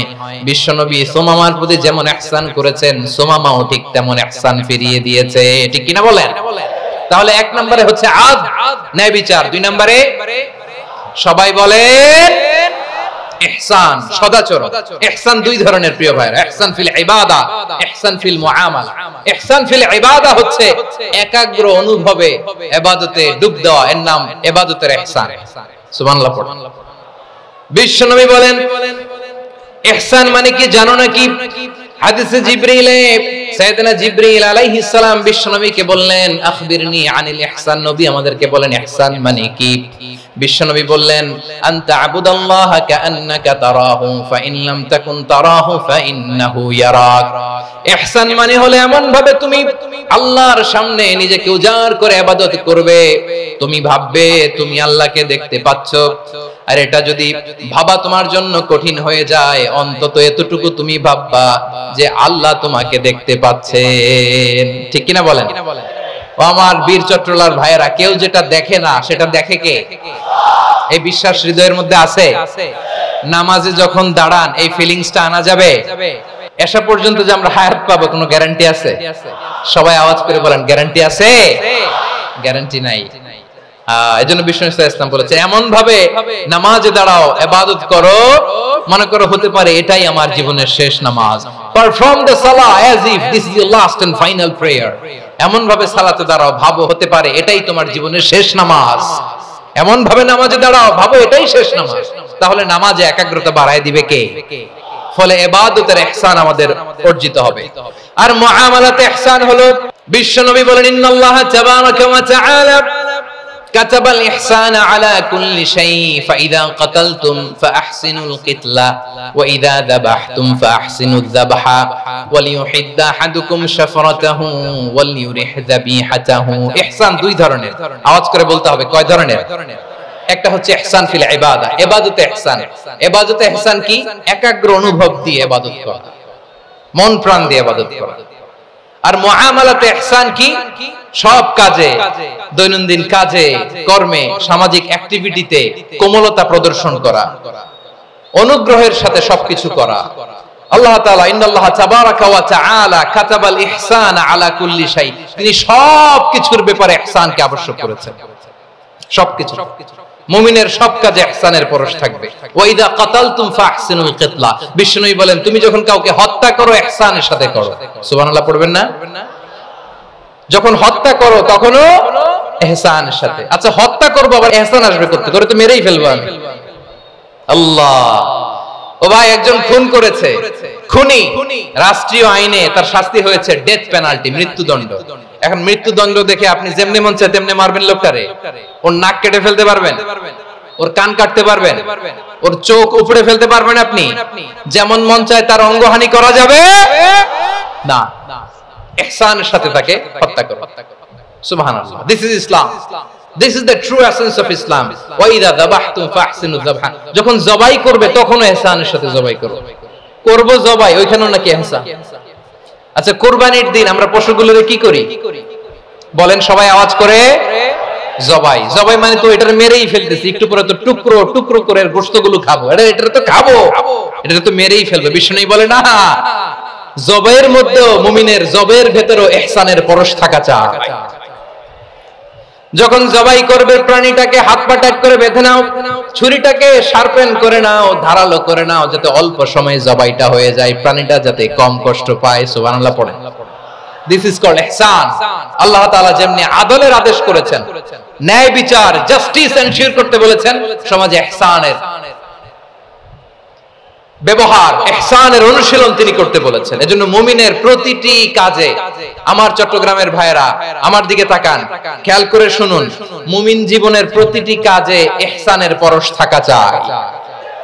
আমরা যেন আমাদের পরিবারের প্রতি ইহসান করি, আমরা যেন আমাদের কর্মচারীদের প্রতি ইহসান করি, আমরা যেন আমাদের কলিগদের প্রতি ইহসান করি, আমরা যেন আমাদের ভাইদের প্রতি ইহসান করি। মুমিন জীবনের প্রতি কাজে ইহসানের পরশ থাকার দরকার আছে না নাই? কথা বুঝতে পেরেছেন? তাহলে আল্লাহ তাআলার তিনটা আদেশ ছিল, কয়টা গেল? প্রথমে কি ছিল? আদল। 2 নম্বরে, 3 নম্বরে রব্বুল আলামিন বললেন ওয়া ইতাইদিল কুরবা, নিকটাত্মীয়দেরকে দান করো। নিকটাত্মীয়দেরকে দাও, যারা তোমাদের ব্লাড কানেকশনের আত্মীয় তাদেরকে তোমরা দাও। এখানে জেনারেলি বললেন দাও, কি দিব সেটা তিনি এখানে বলেন নাই, সেটা তিনি সূরাতুল ইসরার মধ্যে বলেছেন। আল্লাহ বলেন ওয়া আতিদাল কুরবা হাক্কাহ, নিকটাত্মীয়দেরকে তাদের অধিকার, তাদের প্রাপ্য তোমরা বুঝিয়ে দাও। দেখেন, একটা শান্তির সমাজ, একটা সমৃদ্ধ সমাজ, একটা মানবিক সমাজ গঠনের জন্য আল্লাহ তাআলা বেশি না, মাত্র 3টা অর্ডার, 3টা ভার্ডিক্ট তিনি জারি করেছেন। 1 নাম্বার সুশাসন, ন্যায় বিচার। 2 নাম্বার ইহসান। 3 নাম্বার নিকটাত্মীয়, যারা কাছের, তোমার ভেরি ক্লোজ রিলেশনশিপে আছে, তাদেরকে দাও। দাও, দিলে বাড়িয়ে দেয় কে? অনেকে দিতে চায় না, কৃপণতা করে। দিলে বাড়ায় দেয় কে? ও মিয়া, মদিনার মধ্যে সবচাইতে গরিব সাহাবী ছিল বেলাল রাদিয়াল্লাহু তাআলা আনহু। ওনার এন্টায়ার অ্যাসেট, সম্পদের পরিমাণ কতদূর জানেন? একটা লুঙ্গি। বেলাল রাদিয়াল্লাহু তাআলা আনহু, ওনার টোটাল ওয়েলথের এস্টিমেশন হচ্ছে মাত্র একটা লুঙ্গি। একটা লুঙ্গি, টোটাল ওয়েলথ এস্টিমেশন, টোটাল সম্পদের পরিমাণ বেলাল রাদিয়াল্লাহু তাআলা আনহুর কি ছিল? ওই বেলাল রাদিয়াল্লাহু তাআলা আনহুকে বিষ্ণু ইসলাম বলেছেন আনফিক ইয়া বেলাল, ও বেলাল তুমিও দাও। ওয়ালা তাখশা মিন যিল আরশি ইখলালা, আরশের অধিপতির তো কোনো ঘাটতি নাই, তুমি দিলে ওই আল্লাহ তোমারে বাড়ায় দিবে। এজন্য আমার প্রিয় ভাইয়েরা, দিলে কমে না, দিলে বাড়ে। অনেকে ধরে রাখে, নতুন কিছু নিতে পারে না, হাত দিয়ে যেটা ধরে রেখেছেন এটা দিয়ে দেন, বড় একটা ধরার সুযোগ পাবেন। জোরে বলেন ঠিক কিনা? রব্বুল আলামিন বললেন 3 নাম্বার আদেশ হলো তোমাদের প্রতি সমাজটারে কেমন করে মানবিক সমাজ, সুন্দর সমাজ গড়বা। 3 নাম্বার আদেশ হলো ওয়া আতিদাল কুরবা হাক্কা, নিকটাত্মীয়দেরকে তাদের প্রাপ্য বুঝিয়ে দাও। এই নিকটাত্মীয়দেরকে তাদের অধিকার বুঝিয়ে দেওয়া, প্রাপ্য বুঝিয়ে দেওয়াতে আমাদের গাফলতি আছে না নাই? অনেকে দেখবেন অনেক আল্লাহওয়ালা, তাহাজ্জুদ গুজার, সেজদা দিতে দিতে কপালে কালো দাগ ফেলে দিছে, সে তার বোনের হকটা আদায় করে নাই, আছে না নাই? অনেক বড় হাজী সাহেব, বিশাল লম্বা দাড়ি, ছেলেরে সব দিয়ে দিছে, মেয়েরে কিছু দেয় নাই, মেয়ের হক আদায় করে নাই, আছে না নাই? এই হাজী সাহেবেরা, এই আল্লাহওয়ালারা কিয়ামতের ময়দানে আটকে যাবে। আপনি অন্যের অধিকার নষ্ট করেছেন, তাদের রাইটস কে ভায়োলেট করেছেন। এজন্য আল্লাহ তাআলা বলেন, কারো অধিকার যদি কেউ নষ্ট করে, ওই সমাজটা মানবিক সমাজ কঠিনকালেও হতে পারে না। এজন্য 3 নম্বর আল্লাহ বললেন ওয়া ইতাইদিল কুরবা, নিকটাত্মীয়দেরকে দাও। কি দিবা? তাদের অধিকার দিয়ে দাও। বোনের অধিকার বুঝিয়ে দাও, মেয়ের অধিকার বুঝিয়ে দাও, ফুফুর অধিকার বুঝিয়ে দাও। দেখবেন অনেক মায়েরা ছেলের পাতে মুরগির রান দেয়, মেয়ের পাতে দেয় মুরগির ঠ্যাং। তো মেয়ের কি মুরগির রান খেতে মনে যায় না? মনে যায় না? এমনটা করা যাবে না। নিকটাত্মীয়দেরকে অধিকার দিয়ে দাও, নিকটাত্মীয়ের সাথে সুসম্পর্ক রাখো। আদেশটা কার? এজন্য প্রিয় ভাইয়েরা, জীবনে যদি বারাকা অর্জন করতে চান, নিকটাত্মীয়দের সাথে সুসম্পর্ক রাখতে হবে, তাদের জন্য উপহার পাঠাতে হবে। বিশ্বনবী বলেন লা ইয়াদখুলুল জান্নাতা কাতে, যে ব্যক্তি আত্মীয়তার সম্পর্ককে ছিন্ন করে দেয়, সে কঠিনকালেও আল্লাহর জান্নাতে ঢুকবে না। আপনি কি এটারে সহজ হাদিস মনে করছেন? এটা সহজ কথা? আপনি ভাবছেন আপনার নামাজ আপনারে বাঁচাতে পারবে, আপনার রোজা বাঁচাতে পারবে, আপনার তাহাজ্জুদ আপনারে বাঁচাতে পারবে? অধিকার নষ্ট করলে কিছুই আপনারে বাঁচাতে পারবে না। এজন্য নিকট আত্মীয়দেরকে দিতে হবে বেশি বেশি। বিশ্বনবী বলেন ইন্না সাদাকাতা আলাল মিসকিনি সাদাকা ওয়া আলা যির রাহিমি ইসনাতান সাদাকাতুন ওয়া সিলা। মিসকিন রে দান করলে শুধু দানের সওয়াব হয়, নিকট আত্মীয়কে দান করলে দুইটার সওয়াব হয়, সাদাকার সওয়াব হয়, আবার আত্মীয়তার বন্ধন অটুট রাখার সওয়াব হয়ে যায়। আবার বিশ্বনবী বললেন মান সাররাহু আইয়ুবসাতা লাহু ফি রিজকিহি ওয়া ইনসালাহু ফি আসারিহি ফালইয়াসিল রাহিমা। যে ব্যক্তি তার রিজিকের প্রশস্ততা চায় আর হায়াতে বরকত চায়, সে যেন তার আত্মীয়ের সাথে সুসম্পর্ক রাখে। আমার প্রিয় চট্টলার ভাইয়েরা, আমাদের রিজিক বাড়ুক, এটা আমরা চাই কি চাই না? সবাই চান? হ্যাঁ, আমাদের রিজিকে প্রশস্ততা আসুক, চাই কি চাই না? আমাদের হায়াতে বরকত আসুক, আমরা চাই কি চাই না? এই দুইটা যদি চান তাহলে নিকটাত্মীয়দের সাথে সুসম্পর্ক রাখবেন। পারবেন? তাহলে সমাজটারে মানবিক সমাজ বানায় দিবে কে? তিনটা আদেশ চলে গেল। এক নম্বরে কি ছিল? দুই নম্বরে, তিন নম্বরে নিকটাত্মীয়দেরকে দান। আল্লাহ তাআলা তিনটা জিনিসের জন্য আদেশ করেছেন, অনুরূপভাবে তিনটা বিষয় তিনি বারণ করেছেন, নিষেধ করেছেন, ওগুলোর কাছেও যাওয়া যাবে।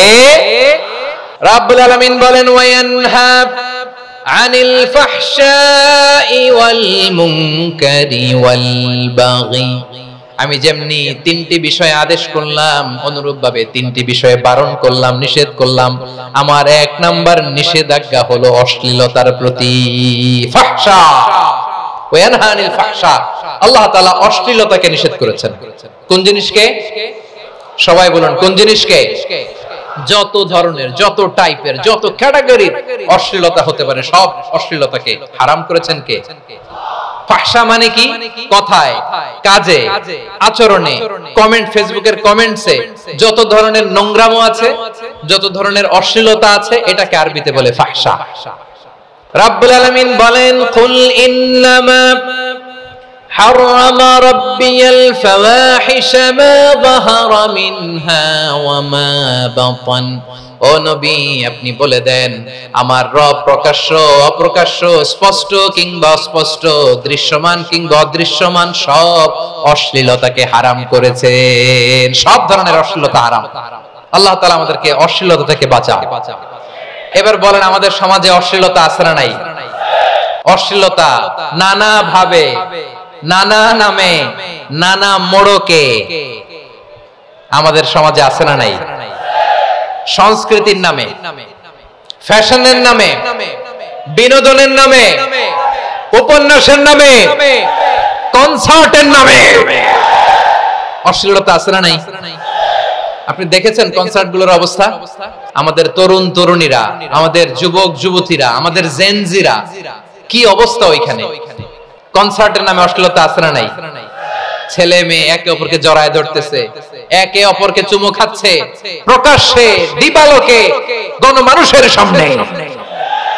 আল্লাহ তাআলা এই অশ্লীলতা থেকে আমাদেরকে বেঁচে থাকতে বলেছেন। রূপালী জগতের নামে অশ্লীলতা আছে না নাই? এই টার্মটা আপনারা জানেন না? রূপালী জগৎ কি জগৎ? আসলে কি রূপালী জগৎ না অন্ধকার জগৎ? আমার বোনেরা, আপনাদেরকে যে কি বলে তারা বুঝায়, রূপালী জগৎ শুনেই আপনি ভরকে যাবেন না। রূপালী জগতে যে নারী যত বেশি উলঙ্গ, সে নাকি তত বেশি সাহসী। জানেন? বলে এটা একটা সাহসী নারী, খুব সাহসী পদক্ষেপ তার। যত বেশি শরীর থেকে কাপড় নামাতে পারবে, যত বেশি বস্ত্রহীন হয়ে নিজেকে প্রেজেন্ট করতে পারবে, সে নাকি তত বেশি সাহসী। আমার চট্টলার ভাইয়েরা, শয়তানের প্রথমে এজেন্ডা ছিল বনি আদমকে বস্ত্রহীন করা। সে আদম এবং হাওয়া আলাইহিস সালামকে নিষিদ্ধ গাছের ফল খাইয়ে তাদেরকে বস্ত্রহীন করেছে। এই জামিনেও সে আমাদেরকে বস্ত্রহীন করতে চাইবে। এই রূপালী জগতের নামে তারা এটা করে। আমার প্রিয় বোনেরা, আপনি জানেন না আপনার দাম কত? ওরা আপনাদেরকে বিজ্ঞাপনের সস্তা পণ্য বানাতে চায়। ওরা আপনাদেরকে ওদের ভোগের লিপসার টুলস বানাতে চায়। ওরা আপনাদেরকে দিয়ে ওদের খায়েশ পূরণ করতে চায়। এটা আপনাদের জন্য মোটেও ডিগনিটি নয়, এটা আপনাদের জন্য সম্মান নয়। আপনার সম্মান শালীনতায়, আপনার সম্মান হেজাবে, আপনার সম্মান ভদ্রতায়, আপনার সম্মান আপনার ডিসেন্ট পোশাকে। পোশাক বলে দেয় এই নারীটা ভদ্র না অভদ্র। পোশাক বলে দেয় এই মেয়েটা কোন ঘরের মেয়ে।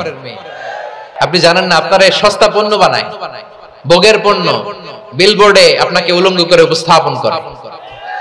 এই অশ্লীলতার সাথে ইসলামের কোন সম্পর্ক। এজন্য আল্লাহ বলেন আমি অশ্লীলতাকে হারাম করেছি। অশ্লীলতাকে হারাম করার প্রথম কারণ হলো এর মাধ্যমে মানবতাকে অপমানিত করা হয়। কারণ মানুষের সম্মান মানুষের পোশাকে। মানুষ যখন পোশাকহীন হয়ে যায়, বস্ত্রহীন হয়ে যায়, তার সম্মান কমে যায়, ঠিক কিনা? অশ্লীলতাকে হারাম করার প্রথম কারণ হচ্ছে মানুষ মানুষকে অপমান করে। একটা নারী, সে তো সম্মানিত, নারী যে কত সম্মানিত নারীরা এটা বোঝেই নাই। বিশ্বনবী বলেন, আদ-দুনিয়া কুল্লুহা মাতা ওয়া খায়রু মাতা'আদ দুনিয়া আল মারআতু সালিহা। আমার বোনেরা, 5টা প্যান্ডেলে আপনারা এলইডিতে আমার আলোচনা শুনছেন, আমি জানি। আপনাদের এই গর্ভ যে কত দামি আপনি জানেন না। আপনার পেট থেকেই আসবে আগামী দিনের সালাহুদ্দিন আল আইয়ুবী। আপনার পেট থেকেই আসবে অনাগত দিনের ইমাম মাহদী আল মুনতাজার। আপনার পেট থেকেই আসবে অনাগত দিনের ফয়সাল, ওয়াসিম, মুগ্ধ, আবু সাইদের মতো বীর যোদ্ধা। আমার প্রিয় বোনেরা, আমার প্রিয় বোনেরা, বিশ্বনবীর কথার ওজন খেয়াল করেন। আদ-দুনিয়া কুল্লুহা মাতা ওয়া খায়রু মাতা'আদ দুনিয়া আল মারআতু সালিহা। দুনিয়ার সবকিছুই অ্যাসেট, এর মধ্যে সবচেয়ে দামি অ্যাসেট নেককার নারী। আপনার গর্ভ যে কত দামি আপনি জানেন না। নিজের সময়টাকে কাজে লাগান, কোরআন পড়েন, সুন্নাহ পড়েন। আপনার অনেক দায়িত্ব ঘরে। You are the MD of your family. একটা family it's a very big institution. পরিবার একটা অনেক বড় প্রতিষ্ঠান। And you are the MD of your institution. আপনি এই পরিবারের MD, managing director of your family. এখানে আপনার কত দায়িত্ব। আপনি ছেলে মেয়েদেরকে তারবিয়া করবেন। আপনি আপনার স্বামীর জন্য ঘরটারে জান্নাতের নীড় বানাবেন। আপনার জন্য জান্নাতের ডুপ্লেক্স বাড়ি ওইখানে তৈরি করে রাখবে কে? আপনি যে কত দামি আপনি জানেন না। নারীদেরকে আল্লাহ বানিয়েছেন উচ্চতর করে, নিম্নতর নয়। নারীদেরকে ছোট্ট জিনিস দিলে এটারে বড় করে দেয়। নারীদেরকে ভ্রূণ দিলে, শুক্রাণু দিলে নারী এটারে বাচ্চা হিসেবে উপহার দেয়, ঠিক কিনা? বিয়ের মাধ্যমে স্বামী যখন তার শুক্রাণু তার স্ত্রীকে উপহার দেয়, স্ত্রী রিটার্নে কি উপহার দেয়? ফুল ফর্ম বেবি, মানব সন্তান। দেখছেন, আপনি দিলেন একটুক, উনি দিছে বিশাল। আপনি যদি নারীকে বাজার এনে দেন, নারী এটাকে সুস্বাদু খাবারে রূপান্তর করে দেয়। আপনি তাকে একটা মুচকি হাসি দিয়ে দেন, সে তার কলিজা দিয়ে দেয়। কিন্তু যদি আপনি তার মনে কষ্ট দেন, সে আপনার জীবনকে জাহান্নাম বানায়া দেয়। নারীর মন বুঝতে পারলে নেয়ামত, বুঝতে না পারলে কিয়ামত। আমার প্রিয় বোনেরা, আপনি যে কত দামি আপনি জানেন না। অনেক দামি আপনি। আপনাদেরকে যেন ভোগের সস্তা পণ্য বানাতে না পারে, আপনাদেরকে সচেতন থাকতে হবে। তাহলে কেন আল্লাহ তাআলা এই ফাহশা অশ্লীলতাকে হারাম করলেন? 1 নাম্বার, এতে হিউম্যান ডিগনিটি কমে। 2 নাম্বার, এতে মানুষের অধিকার নষ্ট হয়। আপনি বিয়ে করেছেন, এরে পরকিয়া করেন, ওর সাথে এরকম আছে না নাই? স্ত্রীর অধিকার নষ্ট করেছেন। আপনি বিবাহ সম্পর্কে আবদ্ধ হয়েছেন তার সাথে, আপনি পরকিয়া করেন ওই ছেলের সাথে, আপনি আপনার হাজবেন্ডের সাথে বিট্রে করেছেন। এজন্য আল্লাহ অশ্লীলতাকে হারাম করেছেন। অশ্লীলতাকে হারাম করার আরেকটা কারণ হচ্ছে আল্লাহ তাআলা এই হিউম্যান জেনারেশনকে এটাকে প্রিজার্ভ করতে চায়। হিফজুন নাসল, এটা মাকাসিদুশ শরিয়ার অনেক গুরুত্বপূর্ণ একটা মাকাসিদ, অনেক গুরুত্বপূর্ণ। আপনার নাসল, আপনার জেনারেশনকে সংরক্ষণ করা। এই যে আসতেছে ফেব্রুয়ারি, কত ফেব্রুয়ারি জানো? এটা কি বিশ্ব ভালোবাসা দিবস? হ্যাঁ, কি দিবস? এই বিশ্ব ভালোবাসা দিবসের সাথে মুসলমানদের কোনো সম্পর্ক নাই। আমার প্রিয় ভাইরা, এই যে আপনি অবৈধ সম্পর্কে জড়ালেন, কেন আল্লাহ অশ্লীলতাকে হারাম করেছে দেখেন। বলতেছিলাম যে এটা আপনার নাসল, আপনার জেনারেশন, আপনার লিনিয়েজ, আপনার বংশকে প্রিজার্ভ করা। কে কার বাবা, কে কার মা, বাবা মা জানা, প্রজন্মকে প্রিজার্ভ করা, এটা ইসলাম ওয়াজিব করে দিয়েছে। এই যে অবৈধ সম্পর্কের কারণে, বিশ্ব বেহায়া দিবসের কারণে, এগুলোর আউটকাম, আউটপুট হিসেবে মাঝে মাঝে ঢাকা মেডিকেলের ডাস্টবিনে নবজাতকের বাচ্চার কান্নার আওয়াজ শুনতে পাওয়া যায়। চট্টগ্রাম মেডিকেলের ডাস্টবিনে নবজাতকের কান্না শুনতে পাওয়া যায়। বীর চট্টলার মুসলমানেরা বুঝতে পারলে আওয়াজ করে বলেন, এই যে চট্টগ্রাম মেডিকেলে যে নবজাতকটা পাওয়া গেল, ওর বাবাকে আমাকে বলেন, ওর মাকে, ও কোন ফ্যামিলির সন্তান কেউ জানে? আপনি হিউম্যান ডিগনিটিকে অপমান করেছেন না? আপনি তার ভবিষ্যৎকে অন্ধকার করেছেন না? আপনি তার লিনিয়েজকে প্রশ্নবিদ্ধ করে দিয়েছেন না? এই জন্য আল্লাহ তাআলা অশ্লীলতাকে আমাদের জন্য হারাম করে দিয়েছেন। পড়েন সুবহানাল্লাহ। এই জন্য রব্বুল আলামিন বলেন, কুল ইন্নামা حرم ربي الفواحش ما ظهر منها وما بطن প্রকাশ্য সব অশ্লীলতাকে হারাম ঘোষণা করে দিয়েছে কে? আবার দুনিয়ার বুকে যারা অশ্লীলতার প্রসার করে তাদের জন্য শাস্তি মজুদ রেখেছে কে? রব্বুল আলামিন বলেন, ইন্নাল্লাযীনা ইউহিব্বুনা আন তাশিআল ফাহিশাতু ফিল্লাযীনা আমানু লাহুম আযাবুন আলীমুন ফিদ দুনিয়া ওয়াল আখিরাতি ওয়াল্লাহু ইয়ালামু ওয়া আনতুম লা তা'লামুন। নিশ্চয়ই যারা বিশ্বাসীদের মাঝে অশ্লীলতার প্রচার প্রসার করতে চায় তাদের জন্য আমি মর্মন্তুদ শাস্তি প্রস্তুত করে রেখেছি, দুনিয়াতেও রেখেছি, আখিরাতেও রেখেছি। ঘোষণাটা কার? যারা এই নাটকের নামে, সিনেমার নামে, রূপালী জগতের নামে, মুভির নামে, ওটিটি প্ল্যাটফর্মের নামে আমার সমাজে অশ্লীলতা ছড়াতে চায় তাদের জন্য কঠিন মর্মন্তুদ শাস্তি মজুদ রেখে দিয়েছে কে? ও আমার বোনেরা, এখনো আপনি জাগবেন না? এখনো আপনার চিন্তার দুয়ারে এখনো নাড়া পড়ে নাই? ওরা আপনাকে উলঙ্গ বানাতে চায়, ওরা আপনাকে আইটেম গার্ল বানাতে চায়। এজন্য ইসলাম অশ্লীলতাকে হারাম করেছে। হারাম। ইসলাম বলেছে যোজন যোজন দূরে থাকো, ওরা বলে না কাছে আসো, কাছে আসার গল্প, ক্লোজ আপ ওয়ান, কাছে আসার গল্প আছে না নাই? তাহলে অশ্লীলতার সাথে আমাদের কোনো সম্পর্ক? সবাই বলতে পারেননি, আওয়াজ করে বলুন, অশ্লীলতার সাথে আমাদের কোনো সম্পর্ক? আমরা এই সমস্ত ক্লোজ আপ ওয়ান, কাছে আসার গল্পের প্রোগ্রামে যাব? আমরা কোন ধরনের অশ্লীল কন্টেন্ট সোশ্যাল মিডিয়ায়, টিভিতে দেখব? কি যুগ যে আমরা কাটাচ্ছি আপনি কল্পনা করতে পারবেন না। পর্ন ইন্ডাস্ট্রি, নারী পুরুষের বস্ত্রহীন যুগল দৃশ্য, এটাকে দিয়ে ওরা কোটি ডলারের ইন্ডাস্ট্রি বানিয়েছে। পুরো মানব ইতিহাসে এরকম জঘন্য সময় মানব ইতিহাস পার করে না। পর্ন এটা ইন্ডাস্ট্রি হয়ে গেছে। আমাদের এই যুবকগুলো, জেনজি গুলো, ওদের চরিত্র বাঁচাবে কি করে? কেমন করে হেফাজত করবে ওদের এই মূল্যবান চরিত্র? আমার প্রিয় ভাইরা, এই অশ্লীলতার দ্য লেটেস্ট ভার্সন হচ্ছে LGBTQ, শরীফ থেকে শরীফা। শুনছেন আপনারা? দেখতে পুরুষ, আসলেই পুরুষ, সুস্থ একজন পুরুষ, 4 সন্তানের বাবা, বলে আমি মনে মনে নারী। দেখতে নারী, সুস্থ নারী, আসলেই সে দিব্যি একজন নারী, বলে আমি মনে মনে পুরুষ। সবচেয়ে ভয়ঙ্কর অশ্লীলতার সবচাইতে লেটেস্ট ভার্সন হচ্ছে এই ট্রান্সজেন্ডারিজম। সুস্থ পুরুষ তার বায়োলজিক্যাল গ্রোথকে হরমোন দিয়ে স্টপ করে দিয়ে সে সার্জারি করে নারী হতে চায়, সুস্থ নারী পুরুষ হতে চায়। পুরুষ পুরুষের প্রতি সেক্সুয়ালি আকর্ষণ বোধ করে, এটা লূত আলাইহিস সালামের কওমের মধ্যে ছিল। এটাকে আল্লাহ কোরআনে ফাহিশা বলেছেন। ওয়ালুতান ইয ক্বালা লিকাওমিহি আতাতুনাল ফাহিশাতা মা সাবাকাকুম বিহা মিন আহাদিম মিনাল আলামিন। লূত আলাইহিস সালাম বললেন, তোমরা কি এমন এক অশ্লীল কার্যক্রমে ডুব দিলে নাকি যেটা গোটা বিশ্বের কেউ কখনো করে নাই, তোমরাই প্রথম করেছো? পড়েন নাউযুবিল্লাহ। এই পশ্চিমের এই রোগ আমার দেশে যেন আসতে না পারে, আমাদের সজাগ থাকতে হবে। প্রিয় ভাইরা, চিল্লায় বলেন ঠিক কি না? পশ্চিমের অবস্থা ভয়ঙ্কর।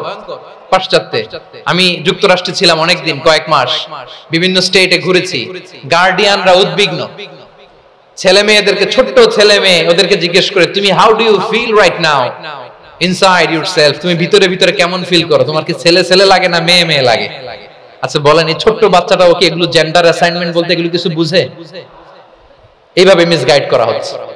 কৌতূহল বশত ছোট্ট ছেলে যদি বলে আমার তো মেয়ে মেয়ে লাগে, তখন বলে যে না তুমি মেয়ে, ছেলে না। মা বাবা বাধা দিলে ওকে আলাদা গভর্নমেন্ট হাউসে নিয়ে যায়। ভয়ঙ্করতম অবস্থা। আমরা একটা সময় শুনতাম যে হুজুর আমার ছেলেটা খুব ভালো, হাফেজে কোরআন, আল্লাহওয়ালা। হুজুর আমার ছেলে দাড়ি রাখছে, আল্লাহওয়ালা। হুজুর আমার ছেলে 5 ওয়াক্ত সালাত জামাতের সাথে পড়ে, তার মানে আল্লাহ ওয়ালা। পশ্চিমে যে আমি কি শুনছি জানেন, ওরা বলে হুজুর আমার ছেলেটা ইউনিভার্সিটির একটা মেয়ের সাথে প্রেম করে, ও খুব আল্লাহ ওয়ালা, হুজুর দোয়া করবেন। এর কারণ ওদের কাছে আল্লাহ ওয়ালার ক্রাইটেরিয়া হচ্ছে হুজুর আমার ছেলেটা আরেক ছেলের পছন্দ করে নাই, আমার মেয়েটা আরেক মেয়েকে ভালোবাসে নাই, এজন্য আমার ছেলেটা আল্লাহ ওয়ালা, হুজুর ওর জন্য একটু দোয়া করে দিয়েন। কি চ্যালেঞ্জ ওরা ফেস করতেছে। ওনার ছেলে যে আরেক ছেলেরে বিয়ে করবে না, এটাতেই উনি খুশি যে আলহামদুলিল্লাহ আমার ছেলেটা একটা মেয়েরে ভালোবাসে, আমার মেয়েটা একটা ছেলেরে ভালোবাসে, মানে এটা খুব আল্লাহ ওয়ালা।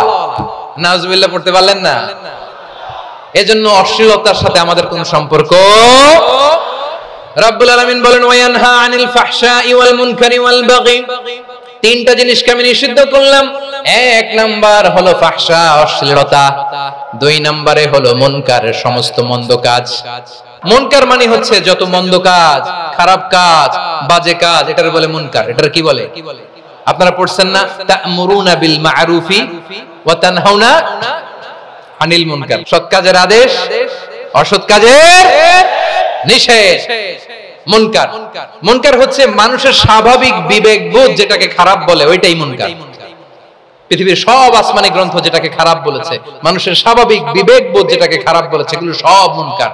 যেমন ইফতিজিং, এটা কি ভালো না খারাপ? মজুদদারি, খাদ্যে ভেজাল দেওয়া, ওজনে কম দেওয়া, মাছে ফরমালিন মিশানো, চাঁদাবাজি, টেন্ডারবাজি, দখলবাজি, এগুলো আমাদের স্বাভাবিক বিবেকেই বলে এগুলো খারাপ, এগুলো হচ্ছে মুনকার। আল্লাহ তাআলা এই মুনকার থেকে আমাদেরকে বেঁচে থাকতে বলেন, আর শয়তান এই মুনকারের প্রতি আমাদেরকে উদ্বুদ্ধ করে।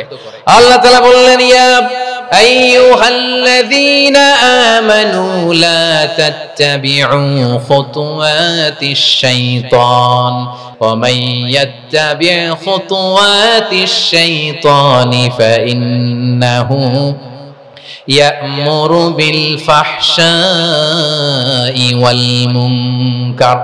আল্লাহ বললেন আমার গোলামেরা শোনো শোনো, ও আমার বিশ্বাসী বান্দারা খবরদার, তোমরা কশিনকালেও শয়তানের পদাঙ্ক অনুসরণ করবে না, কারণ শয়তান তোমাদেরকে অশ্লীলতা এবং মন্দ কাজের দিকে উদ্বুদ্ধ করে। আমাদের কাজ হচ্ছে শয়তান আমাদেরকে যেদিকে নিতে চায় আমরা তার উল্টা দিকে যাব। শয়তান এই মন্দ কাজকে আমাদের কাছে বিউটিফাই করে, চাকচিক্যময় করে আমাদের সামনে উপস্থাপন করে। এজন্য আল্লাহ বলেন মুনকারকে থামাতে হবে, মুনকার প্রতিরোধ করতে হবে। মুনকার প্রতিরোধের দায়িত্ব শুধু আমাদের নাকি? শুধু আপনার খতিব সাহেবের, ইমাম সাহেবের, নাকি মুসলিম উম্মার সবার? আওয়াজ করে বলুন, মুনকার অসৎ কাজ প্রতিরোধের দায়িত্ব কার? রাব্বুল আলামিন বলেন কুনতুম খায়রা উম্মাতিন উখরিজাত লিন-নাসি তা'মুরুনা বিল মা'রুফি ওয়া তানহাউনা আনিল মুনকার। তোমাদেরকে শ্রেষ্ঠ জাতি করে জমিনের মধ্যে আবির্ভূত করা হয়েছে, যাতে করে তোমরা জমিনের ভেতরে সৎ কাজের আদেশ করতে পারো আর অসৎ কাজের নিষেধ করতে পারো। উম্মাহ, কুনতুম খায়রা, তাহলে গোটা উম্মার দায়িত্ব, এটা বুঝতে পারছেন তো? আচ্ছা, আর নিচে আসেন। এরপরে আল্লাহ বললেন শুধু উম্মাহ না, এই জমিনের রাজত্ব আমি যাদের হাতে দেই, এই জমিনের মালিক আমি যাদেরকে বানিয়ে দেই, যাদেরকে আমি সরকারের দায়িত্ব দেই, তাদেরকেও মুনকার প্রতিরোধের দায়িত্ব দিয়েছে কে? আল্লাহ বলেন যারা ক্ষমতার মসনদে বসেছে তাদেরকে 4 দফা কর্মসূচি আমি আল্লাহ দিলাম। আওয়াজ করে বলেন কয় দফা? আল্লাহ বলেন আল্লাযীনা ইম্মাক্কান্নাহুম ফিল আরদি আকামুস সালাতা ওয়া আতাউয যাকাতা ওয়া আমারু বিল মা'রুফি ওয়া নাহাউ আনিল মুনকার ওয়ালিল্লাহি আকিবাতুল উমুর।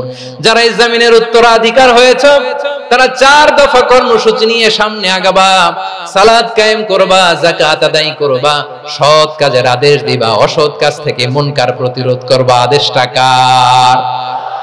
আমার প্রিয় চট্টলার ভাইরা, পুরো উম্মার দায়িত্ব মুনকার প্রতিরোধ করা, সরকার প্রধানের দায়িত্ব মুনকার প্রতিরোধ করা। এরপর আল্লাহ বলেন প্রতিটা ফ্যামিলির যিনি প্রধান সিইও বাবা, প্রত্যেক বাবারও দায়িত্ব এই মুনকার প্রতিরোধ করা। আওয়াজ করে বলেন ঠিক কি না? যেমনটা সাইয়েদনা লুকমান আলাইহিস সালাম ওনার কলিজার টুকরা সন্তানকে আদেশ করেছেন, ইয়া বুনাইয়া আকিমিস সালাতা ওয়া'মুর বিল মা'রুফি ওয়ানহা আনিল মুনকার। পড়েন সুবহানাল্লাহ। বাবা ছেলেকে সবক দিচ্ছে, লোকমান আলাইহিস সালাম ছেলেকে বলতেছে, ওরে আমার কলিজার টুকরা সন্তান, ওরে আমার বাছা, নামাজ কায়েম করবা, সৎ কাজের আদেশ দিবা, আর মুনকার প্রতিরোধ করবা, অসৎ কাজ, সমাজ থেকে খারাপ কাজকে ঝেঁটে বিদায় করে দিবা। তাহলে দেখেন আমি স্টেপ বাই স্টেপ নামলাম।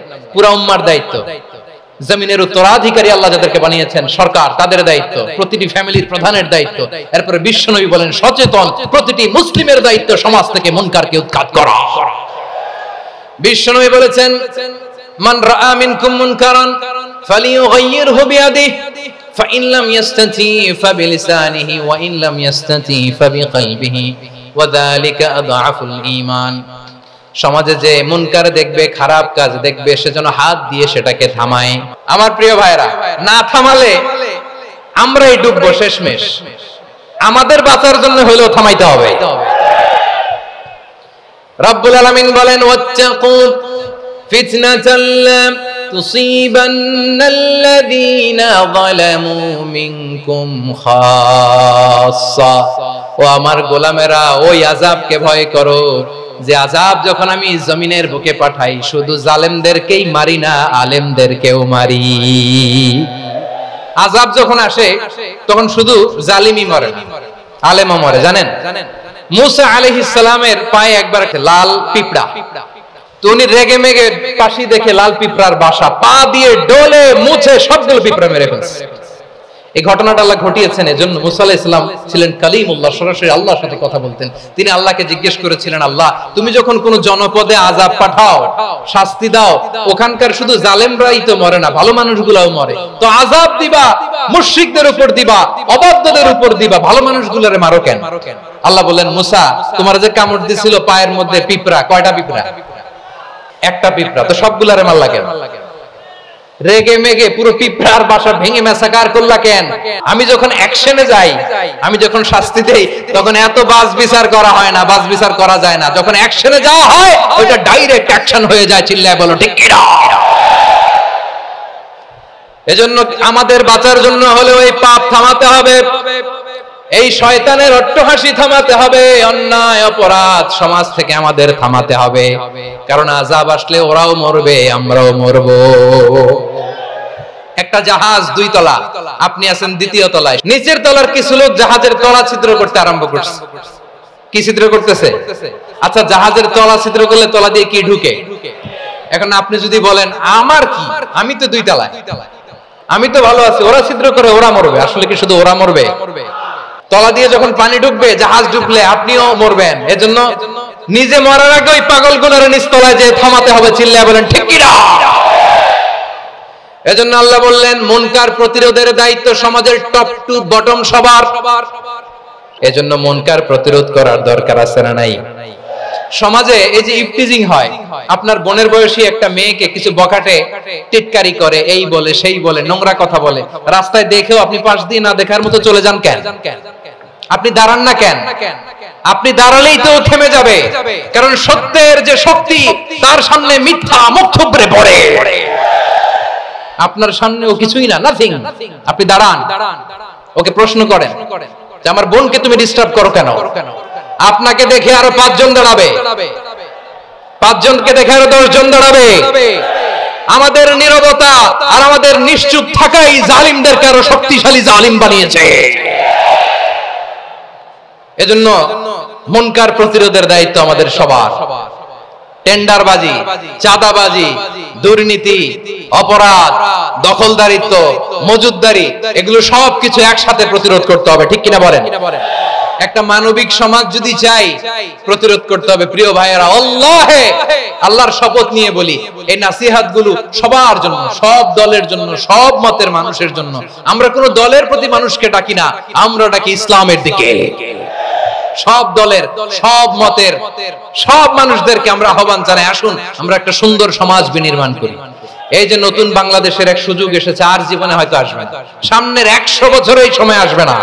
আসুন দেশটাকে আমরা সাজাই, আসুন আমরা দুর্নীতি বন্ধ করি, আসুন আমরা চাঁদাবাজি বন্ধ করি, আসুন আমরা দখলদারিত্ব বন্ধ করি, আসুন আমরা এক দল আরেক দলকে নিশ্চিহ্ন করার যে রাজনীতি এটা বন্ধ করি। সব দলের প্রতি আমার আহ্বান, আমরা চাঁদাবাজ মুক্ত বাংলাদেশ চাই, জুলুম মুক্ত বাংলাদেশ চাই, ফ্যাসিজম মুক্ত বাংলাদেশ চাই, গুণ খুন খারাপি মুক্ত বাংলাদেশ চাই, আমরা নতুন ভোরের বাংলাদেশ চাই। ওই বাংলাদেশ পাওয়ার জন্য মুনকার প্রতিরোধে, অন্যায় প্রতিরোধে যদি বাঘের বাচ্চার মতো, আবু সাঈদের মতো 2 হাত উঁচু করে বুককে টান টান করে প্রসারিত করে দাঁড়াতে হয়, রাজি আছে মুসলমান? রাব্বুল আলামিন বলেন, ওয়ায়ানহা আনিল ফাহশাই ওয়াল মুনকারি ওয়াল বাগি ইয়াইদুকুম লাআল্লাকুম তাযাক্কারুন। আল্লাহ বললেন, আমি অশ্লীলতাকে নিষেধ করি, আমি সব ধরনের মন্দ কাজকে নিষিদ্ধ করি, সব শেষে আমি সীমা লঙ্ঘনকে তোমাদের জন্য নিষিদ্ধ করি। নিষিদ্ধ করেছেন কয়টা জিনিস? 1 নম্বরে অশ্লীলতা, 2 নম্বরে মুনকার তথা সব মন্দ কাজ, 3 নম্বরে আল বাগি, সীমা লঙ্ঘন, ক্রসিং দ্য লিমিট। সীমা লঙ্ঘন করা ভালো না। We all should know our limits. চিল্লায় বলেন ঠিক কিনা? একই আয়াতে আল্লাহ বললেন, কুল ইন্নামা হারামা রাব্বিয়াল ফাওয়াহিশা মা যাহারা মিনহা ওয়া মা বাতানা ওয়াল ইসমা ওয়াল বাগিয়া বিগাইরিল হক। অন্যায় ভাবে যে অবাধ্য হয়, যে সীমা লঙ্ঘন করে, তাদেরকেও আমি এটা হারাম করে দিলাম। সীমা লঙ্ঘন করা হারাম। আল্লাহ বারবার আমাদেরকে ওয়ার্নিং দেয়। যখন আমরা থামি না তখন আল্লাহ ধরে, আর যখন ধরে তখন ছাড়ে না। ধরে না, ধরলে আল্লাহ ফেরাউনকে কিন্তু হুট করে ধরে নাই। আপনারা জানেন 9 বার ওয়ার্নিং দিয়েছে ফেরাউনকে। আল্লাহ তাআলা ওয়ার্নিং দিয়েছিল কয়বার?